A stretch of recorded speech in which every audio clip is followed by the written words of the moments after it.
Et salut à tous, nouvelle vidéo sur ma chaîne YouTube. Donc aujourd'hui, focus Vegas souterrain. Donc pourquoi je vous fais un focus du Vegas? Tout simplement car en ce moment, donc aujourd'hui, il y a l'événement sur le Vegas. Donc forcément, je vais vous présenter ma composition, vous présenter l'ordre à jouer de la composition, les unités que j'utilise. Et je tiens quand même, avant de commencer, tiens à vous préciser que c'est pas une composition avec Ninra, avec Captain, avec tout ça. Pourquoi? Parce que j'ai essayé la Ninra, donc la composition poison, hein, c'est plutôt efficace, mais c'est pas 100% safe. Donc ça va pas forcément m'intéresser.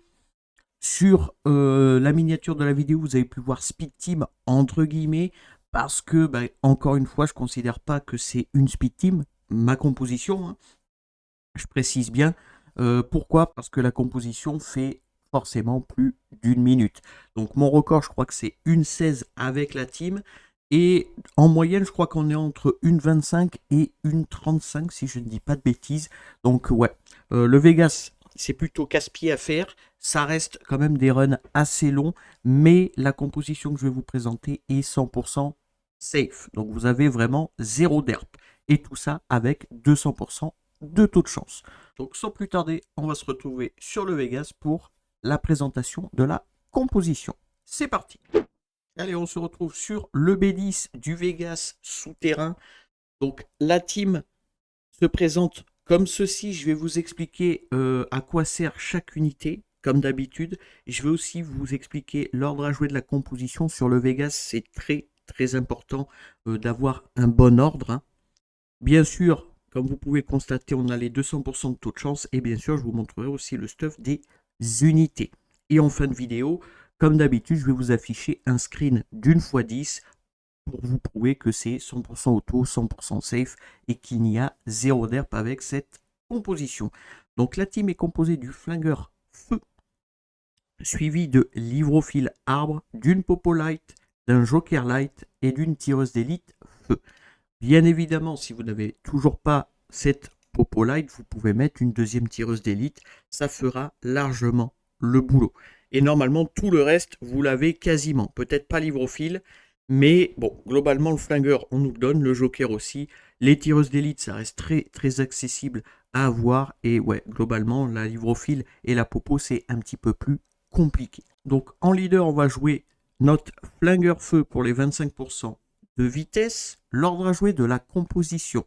Donc en premier, ça va être notre livrophile, hein, pour aller le plus vite sur les vagues, hein. Un valet one shot comme ça, on n'en parle plus. Donc première à jouer, c'est livrophile. Deuxième, ça va être notre tireuse d'élite feu. Troisième, notre joker light. Quatrième, notre popo light. Et en dernier, c'est notre flingueur feu. Donc que faut-il savoir sur ce boss? Donc ce boss va avoir plusieurs barres de PV, donc 5 plus exactement. Une fois une barre atteinte, il va vous pétrifier. Je ne sais pas si c'est le bon terme. Pétrification, donc si c'est le bon terme. Donc il va vous pétrifier une unité. Ce qui veut dire que votre unité va être extrêmement lente. Elle va reprendre sa barre d'action extrêmement lentement, tout simplement. Et cette unité ne pourra ni attaquer, ni faire quoi que ce soit. Donc le but étant, avec ma composition, c'est de récupérer au plus vite les héros qui sont sous pétrification. Et bien sûr, vous savez que le boss fait énormément de coups critiques. C'est pour ça qu'on va jouer notre Joker Light. Donc à quoi me servent mes unités dans cette composition? Donc le flingueur feu va être là pour récupérer la barre d'action de nos unités. Comme je vous ai dit, quand on est sous pétrification, pardon, on récupère très très lentement notre barre d'action. Le fait de mettre le flingueur feu, ça passe outre la pétrification en fait. Donc on va gagner beaucoup de barres d'action. Et de ce fait, on va sortir très rapidement de la pétrification et on va récupérer nos unités. De ce fait, on va pouvoir attaquer le boss et lui infliger beaucoup de dégâts. Notre livrophile arbre est là principalement pour les vagues, hein, pour gagner un maximum de temps sur la vague 1 et la vague 3. La Popo Light est là pour enlever une barre d'un coup au boss. Est-ce que c'est indispensable?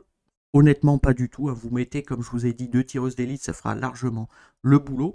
Notre joker est là principalement pour nous donner l'atténuation de taux crit, donc atténué crit, réduit la chance de subir une attaque crit de 50%. Sur ce boss, c'est très fort. Et globalement, il peut aussi nous soigner et taper quand même assez fort sur son skill 1. Et la tireuse d'élite feu est là principalement pour son follow, donc nous augmenter le taux crit de nos unités et faire follow, donc faire suivre nos alliés pour pouvoir taper plus fort sur le boss et aussi le tuer le plus rapidement possible. Et elle est aussi là pour son ultime qui va absorber de la barre d'action. De ce fait, du fait qu'on va absorber sa barre d'action, il va jouer beaucoup moins de fois, donc beaucoup moins régulièrement que d'habitude. A contrario, nous on va jouer beaucoup de fois du fait qu'on a le flingueur feu. Et de ce fait, ça nous sort aussi nos unités de pétrification. Donc ça, c'est plutôt un très bon point. Donc comme je vous ai dit, l'ordre à jouer est extrêmement important sur le Vegas souterrain. Faites très attention à ça. Jouez approximatif la même speed que moi dans le même ordre. Surtout dans le même ordre. Ensuite, concernant ce que fait le boss, on a pu le voir. Et on a beaucoup de contres à tout ça. Donc notre flingueur feu, notre joker light, potentiellement la tireuse d'élite feu. Donc ça, c'est plutôt un très bon point. Maintenant, on va s'intéresser à l'intelligence de notre composition. Donc notre flingueur feu, on va enlever son skill 2 et son skill 3. On va juste taper avec le skill 1 pour gagner un maximum de barres d'action, tout simplement. Donc vous mettez le skill 1 en haut et ça ira très bien. Ensuite, notre livrophile. Donc livrophile, c'est classique, skill 3, skill 2 et skill 1. Et le skill 3, on le règle sur 4 ou plus d'ennemis en vie. Vous n'êtes pas obligé de le faire, donc de sélectionner ça. Moi, je sais que je le fais. Et le fait de le faire, en fait, vous n'allez pas ult sur le boss. Du fait qu'il n'y a que le boss et 2 ZAD. Donc ce qui comprend 3 unités et non 4. Pourquoi je fais ça? Parce que si livrophile DPS beaucoup trop sur le boss, le problème étant c'est qu'il va nous pétrifier soit le flingueur, soit le joker. Et ça, c'est pas trop conseillé. Donc je conseille quand même de sélectionner la livrophile avec 4 ennemis ou plus en vie sur son ultime. Ensuite, notre Popolite. Donc Popolite, c'est classique, skill 3, skill 2 et skill 1. Le joker, ça va être skill 2 et skill 1. Le skill 3, c'est un passif, donc on va le mettre en moyen. Au pire des cas, vous pouvez le mettre en faible, ça revient au même. Donc skill 2 et skill 1. En priorité, forcément, le skill 2, pourquoi? Pour pouvoir poser l'atténué crit et soigner notre composition. Et enfin, notre tireuse d'élite feu. Donc là, vous allez mettre son skill 2 en priorité. Pourquoi? Parce que pour le mini-boss, ça va être très utile. Et sur le boss aussi. Donc, cherchez pas trop à comprendre. Mettez son skill en priorité. Ensuite, son skill 3. Et vous finissez par son skill 1. Et vous allez voir que c'est très efficace. Donc, on a vu la composition, on a vu l'ordre à jouer, on a vu le mode intelligent. Maintenant, je vais vous montrer le stuff de mes éléments.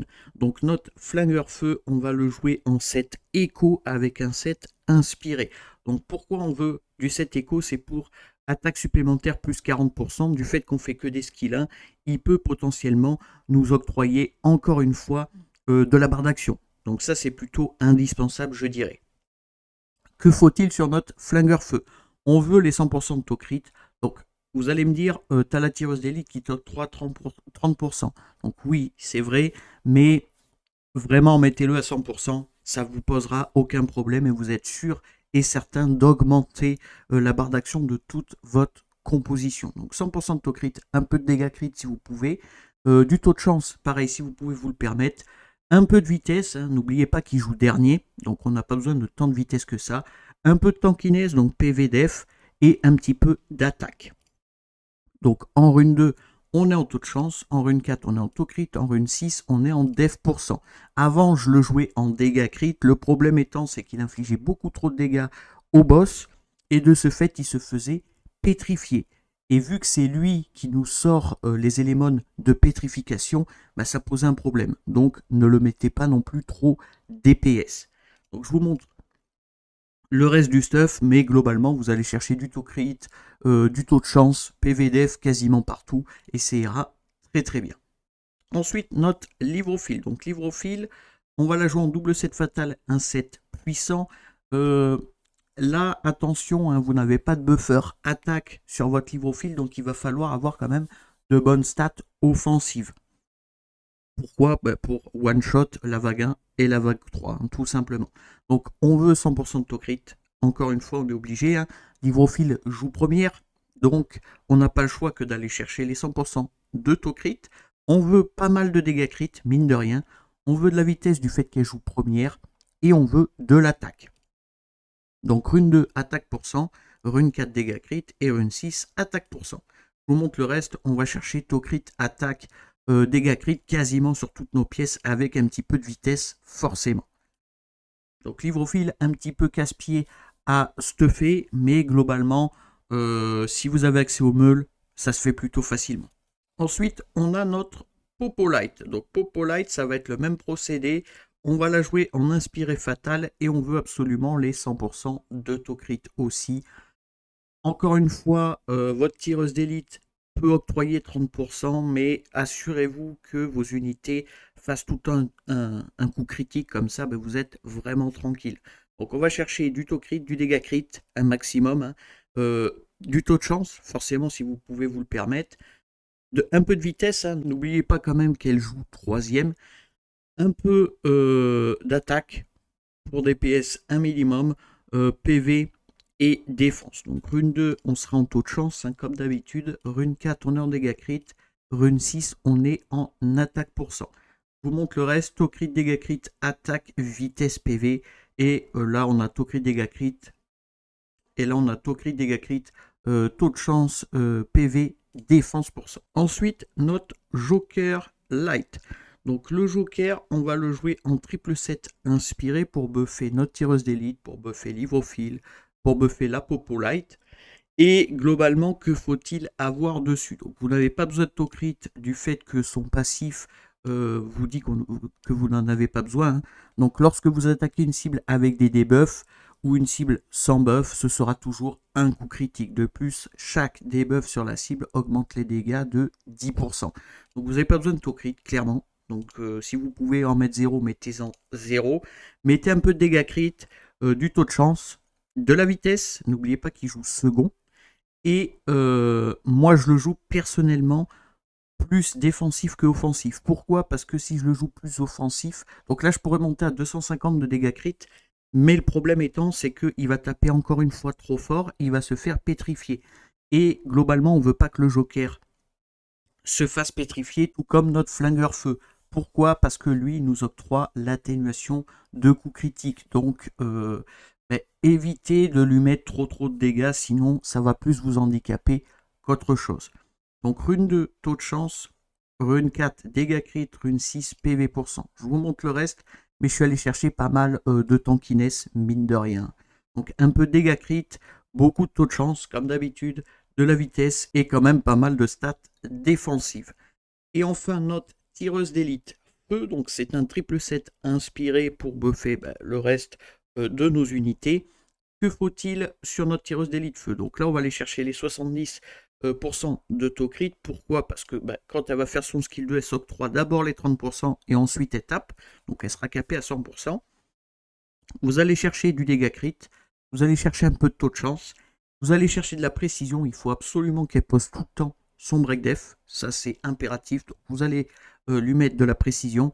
Vous allez lui mettre un peu de vitesse et globalement, après tout le reste, on s'en moque un petit peu.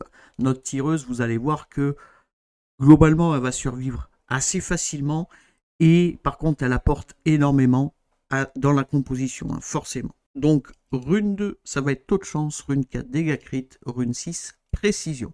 Je vous montre le reste. Donc, on a taux crit, taux de chance, dégâts crit, PV.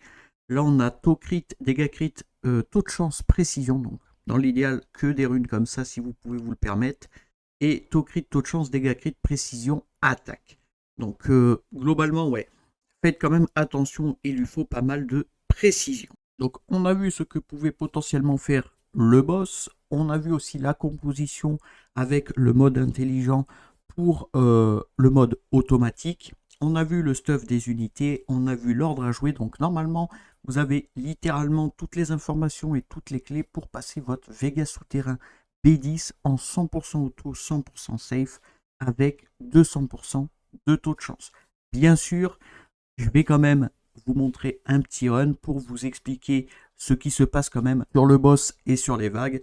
Et comme ça, ben, vous aurez littéralement toutes les infos et aucune excuse pour ne pas passer votre B10. Donc allez, on est parti pour un petit run sur le Vegas souterrain B10.